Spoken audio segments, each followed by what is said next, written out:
It's no secret that dropshipping isn't simple. It can be a challenging process, it takes a lot of hard work, it takes a lot of time and effort. Competitive markets, oversaturation, low profit margins, difficult to manage quality and supply chain networks, these are just a few challenges that dropshippers face. With all the challenges of dropshipping and the fact that it's harder to get into, people are looking for alternatives, and that's exactly what we're going to be covering in this video. 3 alternatives to your traditional dropshipping. Hit that like button, hit that subscribe button, and let's get straight into it. So let's get straight into it with number 1, which is drop servicing. Now, drop servicing might sound like dropshipping. It is pretty much the same thing, but you're doing it with a service rather than a product. And this eliminates some of the disadvantages of drop shipping. With drop servicing, you are still acting as the middleman between the service provider and the consumer. Similar to drop shipping, where you were acting as a middleman between the product provider and the customer, it's basically the same, but it's between the service provider. For example, you might find a service on a freelancing website such as Fiverr or Upwork. Let's say it's website creation, or it might be social media management, and you find that service, you find that it's got good reviews, maybe you've tested it out, maybe you've used it in the past, and it's a reliable, high quality service. You will then make a Shopify website, or you might do it at a local level. Now, doing it at a local level has its pros and cons as well. You might reach out to local businesses, have a chat with them, and you might find out that they are in need of a website, or they need their website bringing up to speed. Having a fully optimized website is key in this day and age. It's what your conversion rates rely on. It's what, if the company is selling through their website, then having a highly converting website and a highly optimized website will definitely help them with their sales funnel. Similar to social media management, actually, basically, if somebody's got a social media presence, or maybe they haven't got a social media presence and you can fill that gap for them, have a conversation with the business owners and then make a deal. You then go to your service provider, order that service, quality check it, and then send that off to your customer or your client. So the main appeal to this compared to dropshipping is that you're not dealing with physical products.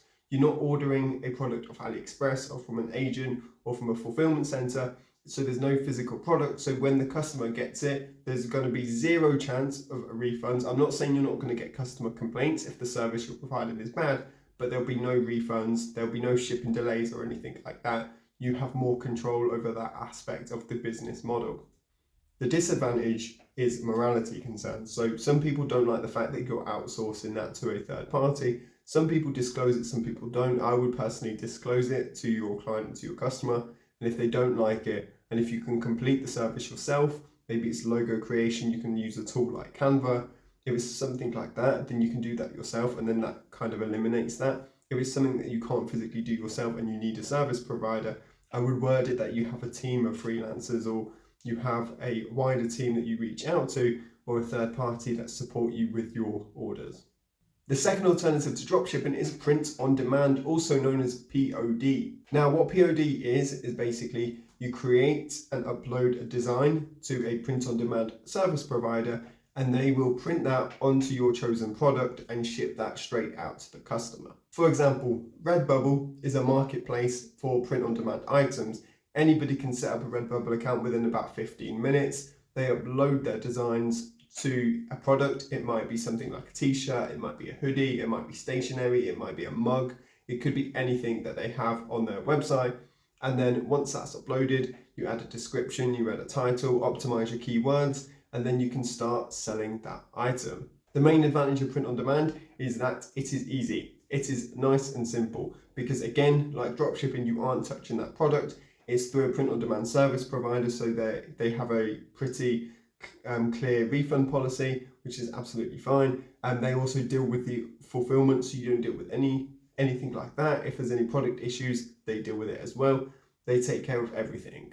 The disadvantage of this is that there's low profit margins. You're looking at something like 10 to 20% if you're lucky on an item. Another disadvantage is if you're not great at search engine optimization and keyword optimization, you're still going to have to drive traffic to the website. Something like Teespring, which a lot of YouTubers use to promote their merch and to sell their merch, still needs you to drive traffic.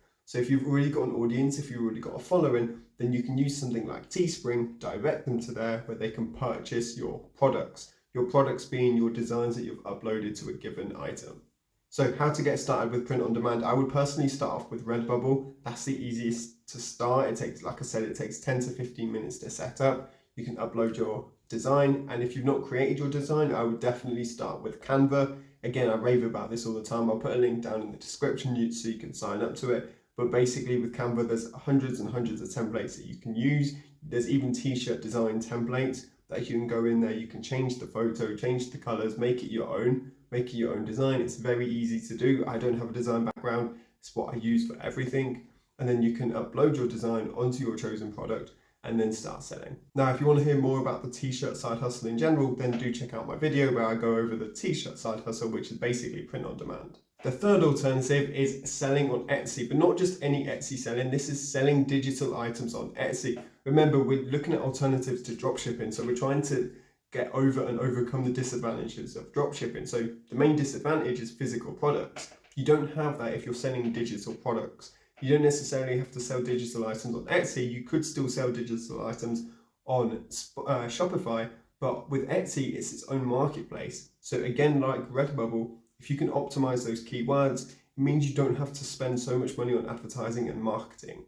When I say digital selling, I mean selling digital items. This might be a digital planner, it might be a digital download, it might be something like an ebook, it might be a guide that you can download via PDF format, it might be Canva templates, it might be presets for filters. These are all things that people sell on Etsy as digital downloads. So the pros, similar to the other two, no physical products. Now, no physical products means the return policy is pretty stringent. There isn't any. You can't return a digital download. Once you've got it, that's it.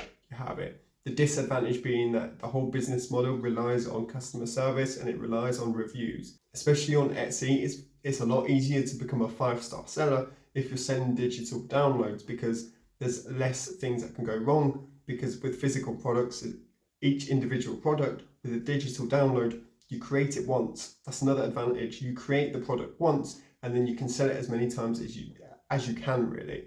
This little side hustle is catching trend. You see YouTube shorts, you see TikTok videos of people saying, here's the 15-minute side hustle. You look at a digital planner, you then go on Google or go on Fiverr, pay someone to create a digital planner for you, and you can sell these for up to about $25 or $30.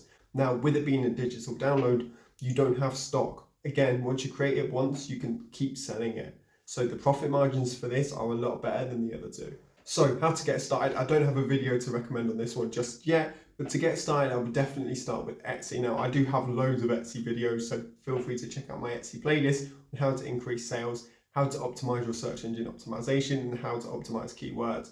But basically what you want to do is sign up to Etsy. It will take you about 15 to 20 minutes. Once you've signed up to Etsy, you can instantly create your listing.